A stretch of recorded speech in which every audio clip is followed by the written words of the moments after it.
네, 젊은 정치인들과 함께하는 기운찬 코너 젊은 토론 시간입니다. 김용태 전 국민의힘 최고위원, 장경태 민주당 최고위원 자리하셨습니다. 안녕하십니까? 네, 안녕하세요. 김용태입니다. 예. 안녕하세요. 장경태입니다. 예, 도청 이야기부터 해보죠. 지금 영상을 보니까 윤상현 의원이 정말 중요한 것은 도청이 됐냐 안 됐냐, 문건에 상당수가 위조된 거냐 안 된 거냐, 이게 중요한 게 아니고 도청이 됐냐 안 됐냐가 중요한 거 아니냐라고 박진 외교부 장관한테 따져묻는 영상이 지금 나오고 있는데요. 그게 제일 중요한 거죠, 지금 사실은. 약간 그게 중요한 건데 예. 어제 대통령실에서 말씀하신 거 보면 상당수가 이제 위조된 것이다라는 표현을 했잖아요. 전 그 표현이 굉장히 좀 정치적으로 계산된, 좀 고민을 많이 해서 한 표현 같아요. 그러니까 대통령실 입장에서는 말씀하신 대로 결과적으로 이게 도청됐냐 안 됐냐, 혹은 대통령실이 이제 용산으로 이전하면서 그러한 것이 취약해진 것이냐 아니냐, 이러한 부분에 대한 민감한 질문에 답을 내놓기 굉장히 어려웠을 텐데요. 그러니까 상당수가 위조된 것이다라는 말을 통해 가지고 어쨌든 좀 도청을 당한 것도 아니고 안 당한 것도 아니고 약간 좀 애매모호한 답변을 하는 것이 약간 정치적으로 좀 계산된 발언인 것 같고요. 그렇다고 해서 상당수가 위조가 된 거 아니냐라의 반문해서 그러면은 위조가 된 것도 있는 거 아니냐라는 질문을 하실 수 있을 것 같은데, 여기에 대해서도 사실 답변하기가 굉장히 어려운 것이, 그러니까 이것을 답변하는 과정에서 국가 안보에 관련된 상황이잖아요. 러시아와의 문제와도 연결될 수 있기 때문에 여기에 대해서 확인할 수 없는 것이 또, 그러니까 아무래도 이러한 표현들을 좀 하신 거 아닌가 생각해 봅니다. 근데 그 대응 뚫렸는지 안 뚫렸는지는 모르겠습니다만 지금 대통령실은 안 뚫렸다고 이야기를 하고 있고, 근데 이 대응은 어떻게 보세요? 도청 의혹이 있으면 도청 의혹에 관해서 이거는 따져 물어야 되는 것 아닌가, 주권 침해이기 때문에.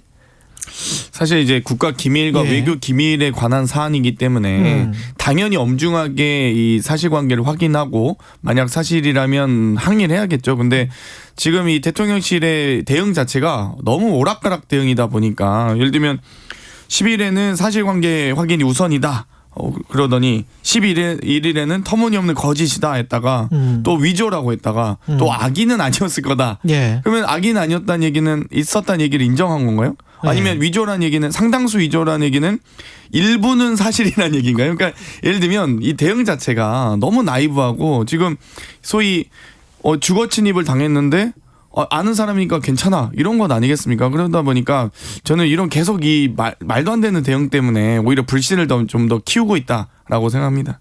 그리고 주거 침입을 만약에 당했다면 비밀번호를 바꿔야 되는 거잖아요.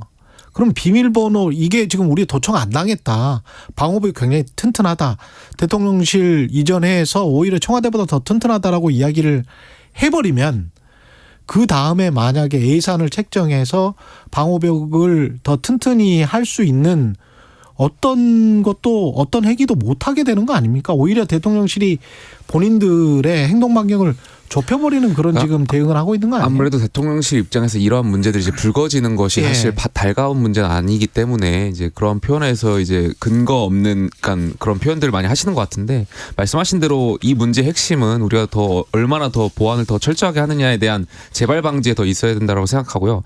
그러니까 어제 제가 저희 태영호 최고위원께서 방송에 나가셔가지고 하는 말씀 보니까 북한이 사실상 대한민국을 도청하는 거라고 봐도 된다라는 식으로 말씀하시더라고요. 그러니까 그런 말씀의 논리라면 제가 어제 들으면서 좀 생각해봤더니, 대통령께서 바깥에서 이제 식사를 하시거나 하실 때가 있잖아요. 예.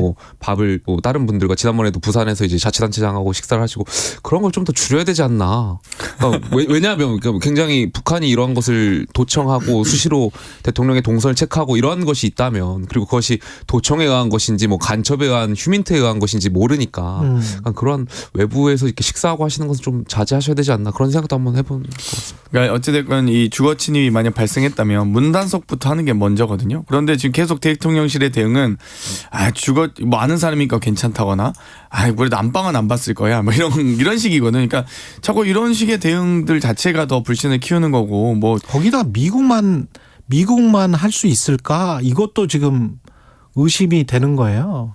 사실 미국 이제 여러 가지 우방을 떠나서 여러 가지 미국만 도감청을 할 수 있는 능력을 갖춘 건 아니잖아요. 전 세계 그렇죠. 모든 국가들이 다 정보기관들을 소유하고 있고 그 정보기관들에 의해서 각국의 어떤 국가 기밀과 외교 기밀에 대한 첩보전이 있는 건 사실입니다만, 그게 있다고 해서 그걸 정당화할 수는 없는 거죠. 그렇죠. 예. 뭐 이 대응과 관련해서 그리고 방미에서는 어떻게 해야 됩니까? 대통령은? 네. 어찌됐든 이 도청 의혹에 따라서 약간 미국과의 정상회담이 좀 더 어려워진 것 같아요. 그러니까 무슨 말씀이냐면 오히려 기회일 수 있는데 예. 제가 말씀드리는 것은 지금 미국이 자국 위주로 가면서 반도체법이나 IRA나 우리 산업에 대해서 굉장히 어려운 결정들을 하고 있잖아요. 우리 산업이 피해가 될 수 있는. 네, 한미 정상회담에서 무언가 우리 국민들이 만족할 만한 성과가 만약에 얻게 된다면 이러한 도청 의혹이 있음에도 불구하고 윤석열 정부가 이러한 것을 제대로 못했다라는 비판 여론도 높을 거고요. 만약에 좋은 결과가 있다고 하더라도 그러니까 국민들께서 이 도청 의혹 때문에 좀 달갑지 않게 보실 것 같아가지고 오히려 한미 정상회담에 있어서 조금 여당 입장에서 더 어려워진 것 아닌가에 대한 생각도 아니 듭니다. 이렇게 이야기를 할 수 있을 것 같아요. 만약에 악의로 하지 않고 정말 선의로 우리의 안보를 위해서 미국이 비밀번호를 뚫고 도청을 했다라고 가정을 한다면 그렇게 선이라면 그러면 우리의 좀 이익을 지켜줘. 우리의 국익을 좀 지켜줘. 우리가 당신들이 우리를 그렇게 케어한다면 그렇게 정말 사랑한다면 뭐 지켜줘야 되는 거 아니야? 뭐 이렇게 설득할 수도 있지 않습니까? 아니, 저는 동맹 국가라면 예. 이 동맹이 이 유지되고 의미가 있으려면 우리가 이 든든한 주권 국가여야지 그 동맹 의미가 있는 거 아니겠습니까? 예. 뭐 주권 국가가 아니면 식민 국가이면은 뭐 당연히 그렇죠. 동맹이라는 표현 쓰지 않겠죠. 예. 여러 가지 미국의 반응들이 NSC 뭐 예를 들면 전략조정관이라든지 또 미 국무부 수석 부대변인의 반응들도 대단히 지금 조심스럽게 이야기하고 있습니다. 뭐 단정적으로 얘기하지 않는데 오히려 정보를 뺏긴 우리 정부가 나서서 우리 대통령실이 나서서 별거 아니다는 식으로 우리가 스스로 폄하하고 스스로 경시하고 있거든요. 우리의 안보를 스스로 폄하하는 이런 정부가 저는 처음 맞이하는 정부다. 역시 윤석열 정권은 뭔가 달라도 다른 정부구나 이런 생각이 들었고요. 또 한편으로는 한미 정상회담 만약 한다 했을 때 이 목적이 분명한 건 아니겠습니까? 바이든 대통령이 무슨 할 일 없어서 나오는 것도 아니고요. 아마 여러 가지 이 유출된 내용이 상당수 위조거나 상당수 이 신뢰하기 어렵다고 할지라도 어찌되었건 이 관련된 내용들은 상당히 영향력이 파급이 큰 내용들이었습니다.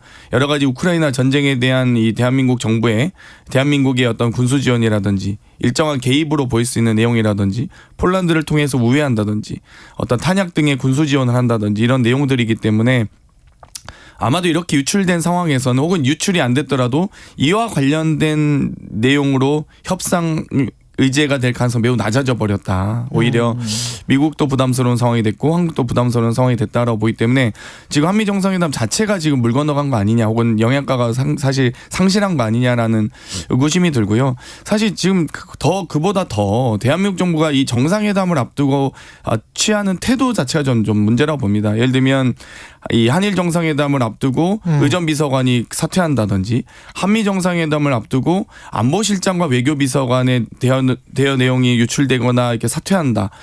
사실 저희가 예를 들면 지금 이 시민사회 수석이나 다른 어떤 사회 수석이 지금 사퇴한 게 아니지 않습니까?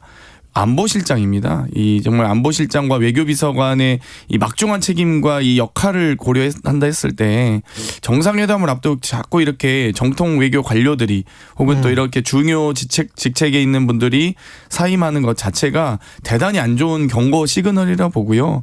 지금 부디 이제 대통령께서 우리 김영태 최고도 언급하셨지만 지금 회식하실 때가 아니다. 자꾸 이게 만찬하시면서 돌아다니실 때가 아니다.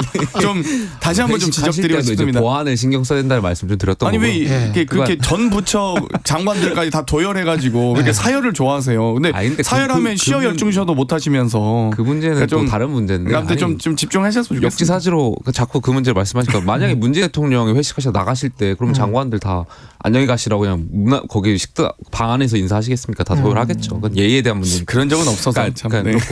이 부분에 있어서 장경태 의원께서 말씀하신 대로 정부 여당에 좀 부탁을 드리고 싶은 것은 태도에 대한 문제거든요. 그러니까 이번에 그 도청 의혹에서도 관련해서 또 마치 고위 관계자 대통령실의 고위 관계자들이 그러니까 뭔가 미국 정부를 대변하는 듯한 태도를 보이는 것.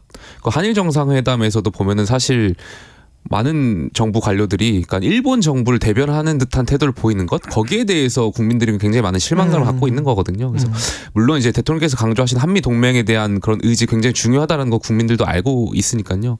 그러니까 앞으로 우리 대통령실이 좀 발언을 하실 때는 그러니까 우리 국민의 입장에서 좀 더 발언을 해주셨으면 좋겠습니다.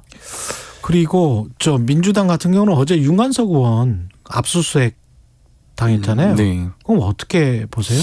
아마 이제 이 여러 가지 검찰의 조사 과정에서 아마 이제 이정근 전 사무부총장 관련된 수사가 연장선이라고 보여지는데요. 예. 어찌되었건 좀 검찰이 분명히 이거 캐비넷에서 알고 있던 혹은 두었던 이 수사 내용 아니냐라는 생각이 들고요. 또 시점도 좀 위기 모면형 수사가 아닌가 이런 생각도 들고 또 한편으로는 사실 증거가 확실치 않은 불분명해 보이는데 어찌되었건 그 불분명한 상황에서도 이 국회를 제집 드날듯 이렇게 압수수색을 수차례 하고 있어서 검찰의 수사 방향과 방식이 과연 적절한지에 대해서는 좀 의문입니다. 그래서 보다 더 명확한 이 혐의가 입증이 가능할 때 압수수색도 좀 해야 되는데 너무 이제 영장 발부가 너무 좀 쉬워진 거 아니냐 이러니까 검찰공화국이라는 저희가 비판할 수밖에 없죠.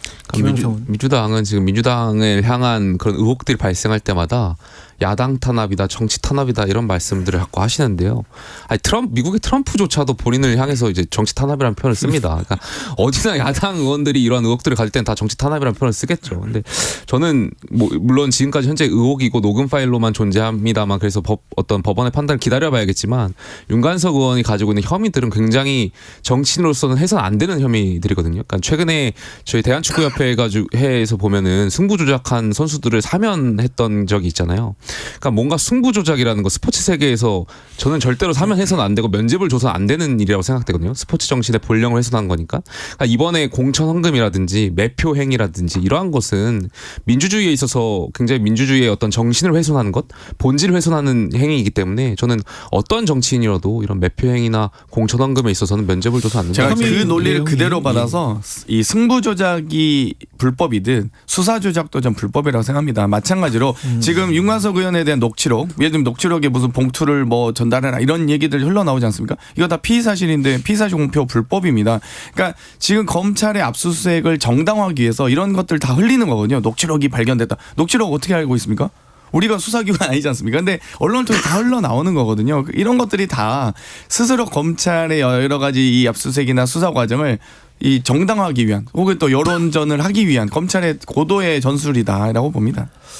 그리고 민주당은 이낙연 전 대표의 장인상 이후에 아까 뭐 우상호 의원은 정치부나 정치부 기자들이 그렇게 그냥 그 기사를 써서 만드는 것이 아니냐 뭐 이런 이야기를 했는데 비명계 의원들이 결집하고 있다라는 그런 이야기는 지금 언론에서 계속 나오고는 있습니다만은 당내 분위기는 어떻습니까? 실제로 그렇습니까? 아니면은 뭐가 없는데 뭐 이렇게 전혀 듣도 보도 못한 얘기이긴 한데요. 듣도 보도 못했다. 사실 그러니까 이게 자꾸 누군가 결집을 하려면 정치는 공개적 이 활동 아니겠습니까? 예. 자꾸 이렇게 익명으로 비공개로 이렇게 활동하는 건 사실 정치적 행위와 활동이라고 보기는 어렵겠죠. 예. 그렇기 때문에 저는 계속 이제 예전에 막 그 당내 갈등, 저는 언론으로만 보면 거의 민주당이 분당 위기까지 가는 거 아닌가 느껴질 정도로 예. 엄청난 갈등이 조장됐었습니다. 그런데 예. 사실 그렇진 않고요. 당내에서 다 의원님들 서로 개별적으로는 다 친분과 관계를 유지하고 있기 때문에 상당히 또 소통도 하고 있습니다. 그렇기 때문에 저는 자꾸 이제 뭐 수도권의 한 재선 의원이 이랬다. 누군지 모르겠습니다, 솔직히. 그래서 저는 이제 그런 식의 방송보다, 그러니까 그런 식의 보도보다는 여러 가지 이제 이 이름이 공개된 상태에서 예. 또 이 다수가 하다못해 국민의힘은 뭐 나경원 의원 불출마해가지고 연판장도 돌리는 정당인데 50명이 연판장 돌리셨었잖아요. 저희는 연판장 돌린 적도 없는데 막 마치 무슨 내용이 있는 것처럼 이렇게 하는 것 자체가 좀 이 상당수 과장됐다. 네. 그러니까 뭐 언론에서 제가 보니까 명락대전이라는 표현도 쓰고 하는 것 같은데요. 예. 대전은 뭔가 동등한 입장에서 큰 전쟁이 있을 때나 대전이죠. 제가 봤을 때 국지도발 정도 되겠죠. 국지도발. 있었더라도 국지도발이다. 그러니까 예. 저는 이재명 대표가 당 대표에 출마해서 된 이유는 명확하잖아요. 그러니까 예. 많은 국민들께서 굉장히 상식적이지 않은 행보라고 비판했음에도 불구하고, 그러니까 대통령 선거를 낙선하신 분이 재보궐에 출마하고 당 대표에 출마하는 것은 굉장히 이례적인 상황이었는데, 그럼에도 불구하고 당 대표를 출마하셨던 것은 본인을 향한 어떤 방탄 그리고 당권을 지기 위한 것 아니겠습니까? 그러니까 그럼에도 불구하고 그렇게 해서 당선되셨는데, 그러니까 이재명 대표가 지금 기소됐음에도 불구하고 당권을 장악하셔가지고 어떤 당원 당규를 제멋대로 해석하셔가지고 지금 뭔가 당직 정지도 안 된 상황이 아니겠습니까? 그러니까 그냥 비상식적인 상황에서 아무리 이재명 대표를 끌어내리려고 해봐야 끌어내릴 수 있는 상황이 없잖아요. 본인이 내려오지 않는 이상. 아무리 이낙연 전 총리라든지 이런 분들이 활동하신다고 한다고 하더라도 전 민주당에 룸이 없을 거라고 생각되고요. 이재명 대표 저는 끝까지 공천권 행사하지 않을까에 대한 생각이 있습니다. 당이 어찌되건 지금 현재 민주당은 대단히 안정되어 있는 상황이고요. 국민의힘은 뭐 여러 최고위원님들께서 밥도 남기지 말아야 되고 막 이런 얘기하고 계신데, 뭐 4.3은 뭐 김일성 개입이다. 뭐 아무튼 예. 좋습니다. 어찌되건 이 여러 가지 그 이유가 저는 검찰 수사도 물론 상당히 역할을 하고 있다. 이 검찰의 시간이 끝나지 않았습니까? 그러니까 여러 가지 지금 이재명 대표 관련된 재판이 진행 중이고, 실제 지금 검찰의 주장이 막 2억을 뭐 오산에 숨겼다 이랬는데 2억을 오산에 숨길 수가 없습니다. 대장동목 네, 뭐 말씀하시는 여러 가지 거죠? 이 재판 과정에서 지금 여러 진술과 이 증거들이 대단히 허술하거나 사실상 이 입증이 어려운 부분들, 일방적 주장, 이 언론 플레이로는 가능했을 수 있으나 실제 재판 과정에서 증거 능력이 없는 것들이 대부분이거든요. 그렇기 때문에 저는 검찰의 시간이 끝났고, 이 재판 과정에서 검찰이 딱 뭔가 내놓을 줄 알았는데, 뭔가 비장의 카드 뭐 이런 게 있을 줄 알았는데, 비장의 카드에 다 이 광만 이렇게 똥만 들고 있어가지고 좀 다 대부분 다 지금 다 이제 그 재판이 지금 비웃음거리로 전락하고 있는데, 저는 그러면서 끝난다고 봅니다. 이제 어찌됐건 민주당은 더더욱 더 안정될 수밖에 없고, 국힘은 이제 조금 제가 보면 김재현 최고위원 어떻게 징계는 받나요? 윤리위원장 임명하셨던데. 말씀하시는 것대로 네. 보니까 민주당 최고위원이 네. 민주당 대표의 지금 로펌 역할을 자처하고 계시잖아요. 그러니까 이거 자체가 명락대전이 될 수 없다라는 방증이에요. 그게 국힘과 민주당의 차이가, 국힘은 최고위원들이 대표를 사퇴시키잖아요. 네. 저희는 그런 정당은 아니에요. 예. 근데 아직까지도 앙금은 좀 있는 것 같아요. 어제 신경민 전 의원이 나와가지고 지난 대선 경선 때 이야기를 또 하면서 유튜버들이 선거 캠프에 돈을 요구하고 거래가 있었다, 이런 취지로 이야기를 했거든요. 그거는 그리고 뭐 저질 정치 지도자들 유튜버와 결합된 뭐 이런 이야기, 이런 것들은 일정 정도 지금 현재 이재명 당 대표와 그 지도부를 겨냥한 것처럼 들리거든요, 사실은. 근데 네. 유튜버들에게 돈을 건네서 유튜버들이 뭐 돌아섰다? 라고 하기에는 좀, 일단 유튜버들이 돈을 받을 수 있는 역할이 있는지 모르겠고요. 그만한 대선 캠프에 자금력이 있는지도 모르겠는데, 사실 저는 좀 현실성은 좀 낮는 얘기라 봅니다. 그러니까 어찌됐건 이 유튜버들은 결국 대중의 여러 가지 여러 가지 이제 뭐 광고비도 있겠습니다만, 이 대중의 어떤 후원, 그 뭐라 그러죠? 그 유튜브에서 이렇게 주는 클릭코인. 갑자기 생각 안 납니다. 어쨌든 별풍선 그런 별풍선. 식의 그런 예. 것들을 받기 위한 노력이 있었다가 치더라도, 예. 그렇다 치더라도 인기 있는 후보여야지 되는 거거든요. 그러면 인기가 있었던 거 아니냐. 어쨌든 이재명 대표가 어찌됐건 지지율 1위를 달리고 있었기 때문에 유튜버들이 거기에 편승할 수는 있습니다만, 뭐 돈을 건네서 이재명 편을 들었다? 이건 좀 너무 나간 것 같습니다. 또 지금 로펌을 자처하고 계신데, 제가 봤을 때 지금 이 말씀을 보니까, 진경민 전 의원께서 말씀하신 거 보니까 결국에 정광훈 목사가 세냐, 지금 개딸들이 세냐. 그건 유상범 수석 대변인이 한 이야기고. 아, 그렇게 말씀하셨어요? 정광훈 결과적으로 영향력이 개딸보다 적다.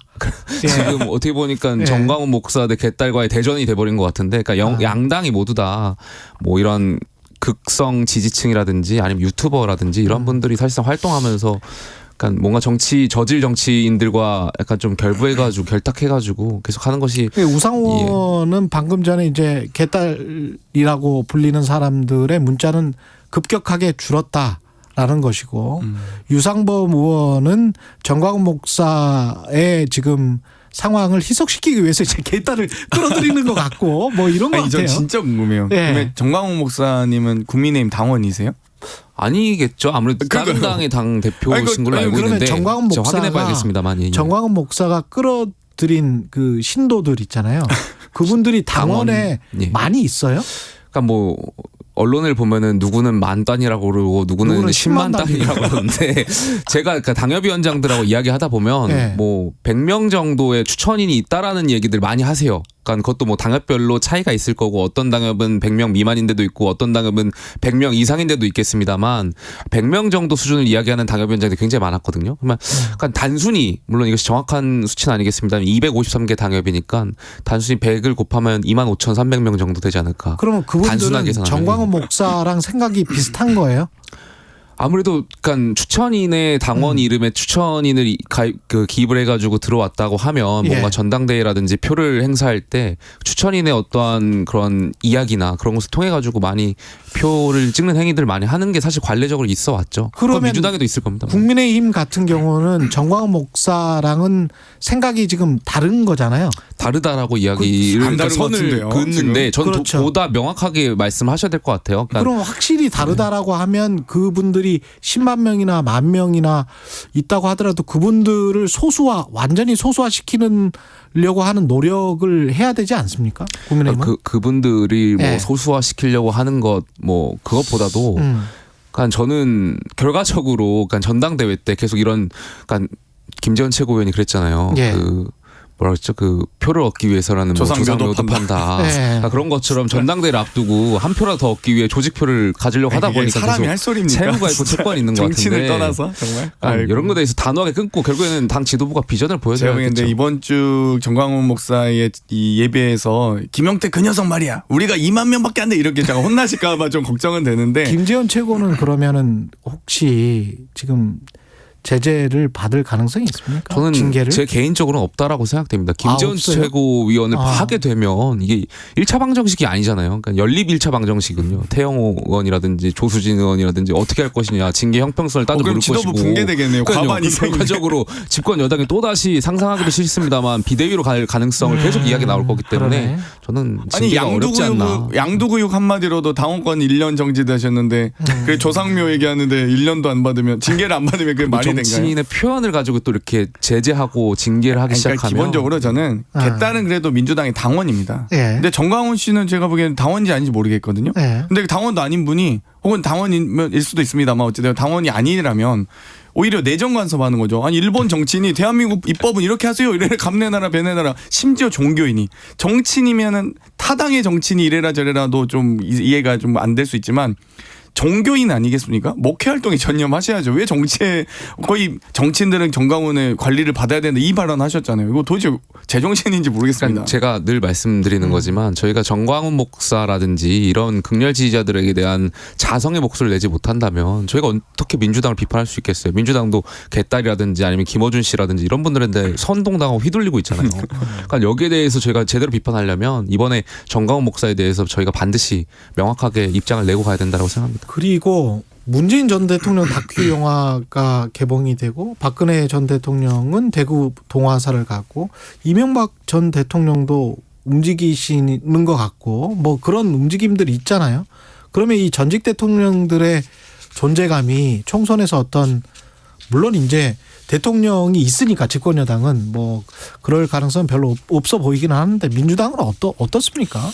뭐 저희 어찌되었건 이 문재인 대통령께서 여러 가지 정치적 상징성과 영향력 있는 건 사실입니다만 지금 예. 대통령께서 정치적 활동을 안 하고 계시는데 그냥 본인을 찍은 이거 본인을 찍은 건 아니지만 본인의 스토리를 담은 영화가 그냥 개봉될 예정인 것 뿐이지 직접 하시는 건 아니거든요. 근데 이제 박근혜 전 대통령과 이명박 전 대통령은 좀 정치적 기지개를 펴고 있는 건 아니냐 이런 생각도 들고요. 여러 가지 여의도 한간에는 박근혜 전 대통령의 지지 정치인들이 좀 움직일 가능성이 매우 높아지고 있다 이런 얘기는 있습니다. 그게 국민의힘이나 민주당에게 좋습니까? 어떻게 보세요? 글쎄, 그러니까 여당 야당은 좀 상황이 다른 것 같은데, 그렇죠. 그러니까 어젠가요? 그저께 저희 박근혜 대통령께서 동화사 방문하셨잖아요. 저는 사실상 그것이 어떻게 정치적으로 이제 유영하 변호사 해석하지 말라고 하셨는데 정치적으로 신호탄인 것 같아요. 그러니까 공천을 앞두고 TK 지역에서 박근혜 대통령이 영향력을 행사하려고 하시는 것 아닌가에 대한 생각이 있고요. 대통령이나 아니면 당대표 입장에서도 사실 지지율이 지금 좋지 않은 상황에서 대구 경북마저도 뭔가 박근혜 대통령의 입장을 대변하지 못한다면 TK에 대한 지지율도 좀 이렇게 더 내려갈 수 있을 가능성이 있다 보니까 아무래도 박근혜 대통령의 말씀이나 이런 것을 좀 거부하거나 거절하기가 어렵지 않을까에 대한 생각이 있습니다. 문재인 전 대통령은 민주당에 관해서 영향력을 행사할 가능성이 있습니까? 전혀 없습니다. 전혀 없습니까? 대통령 없다라고 말씀하셔야겠죠. 성품상 로펌이시니까. 그 성품상 고맙습니다. 아무튼 로펌이라고까지 해줘서 예. 근데 성품상 또 이 문재인 대통령께서는 정말 이 엄중하게 이 공정 뭐 원칙 이런 걸 되게 원칙주의자시거든요. 그래서 뭐 아마 그런 가능성 매우 적다고 봅니다. 예. 지금 당장 하면 누가 이깁니까, 총선은? 그게 여야의 예. 의미가 있습니까? 서로 여야가 지금 약간 과반수 의석을 차지해야 된다 말은 하고 있는데 여야 모두가 서로가 지금 권력자가 자기 사람들 심으려고 하는 행태들을 계속 반복해서 보이고 있는데 약간 서로 그게 무슨 의미가 있을까 대한 전 좀 생각을 둘 있습니다. 다 과반 못 넘길 것이다. 둘 다 양당 중에 한 당은 넘겠죠. 근데 양당 중에 한 당은 넘을 것이다? 넘지 않겠습니까? 아, 그래요? 어떻게 뭐 보세요? 아직 뭐 예측이 어렵긴 합니다만 예. 저희는 이제 오늘 또 본회의에서 양곡관리법을 포함한 방송법 뭐 등의 법안들을 차근차근 이제 상정하고 또 통과시켜갈 예정인데요. 예. 이런 민생 법안들을 꾸준히 저희는 추진해 나가면서 국민의힘이 어디까지 거부권을 행사하는지 정말 그런 것도 참 사상 초유의 일이긴 한데 그런 예. 것도 참 국민들께서 아마 심판하시지 않을까 이렇게 생각하고 있습니다. 짧게 이거 하나 예. 여쭤봐도 되겠습니까? 예. 그러니까 민주당 양곡관리법을 또다시 상정하려고 하지 않습니까? 근데 저는 진짜 이해가 안 가는 게 제2구권을 하려면은 약간 거기에 대해서 3분의 2인데. 3분의 2면 네. 통과가 안 될 게 뻔한데 그럼에도 불구하고 상정하는 이유는 뭐예요? 그래도 민주당 의원님들이 요즘에 그러니까 이걸 밥을 굉장히 남기지 않고 다 먹고 정쟁화하려고 드시고 하는 계시거든요. 거 정치적 아니겠습니까? 제스처다. 예, 예. 아니 근데 네. 국민의힘 의원님들도 제가 보기에는 이 부결시키기 어렵다고 봅니다. 아니, 네, 아마도. 그러니까 양곡관리법과 간호법은 따로 떨어져서 봐야 되는데요. 양곡관리법은 저는 그러니까 민주당이 민생을 얘기하지만 결과적으로 국민의힘은 정쟁화하려고 여전히 아니다. 아니 근데 양곡관리법은. 보통 예. 민생 법안을 거부권 행사한 사실 전 사상 초유의 상황이었다 봅니다. 예를 들면 네. 간호법은 예를 들면 의협이나 이런 데 반대할 수 있거든요. 양곡관리법 반대하는 단체가 어디입니까 도대체? 농민단체가 반대하는 거. 여기까지 예. 다 끝났습니다. 네. 김용태 전 국민의힘 최고위원, 장경태 민주당 최고위원이었습니다. 고맙습니다. 감사합니다. 감사합니다. KBS 1라디오 최경영의 최강시사였습니다. 고맙습니다. 세계보건기구 WHO가 1급 발암물질로 지정한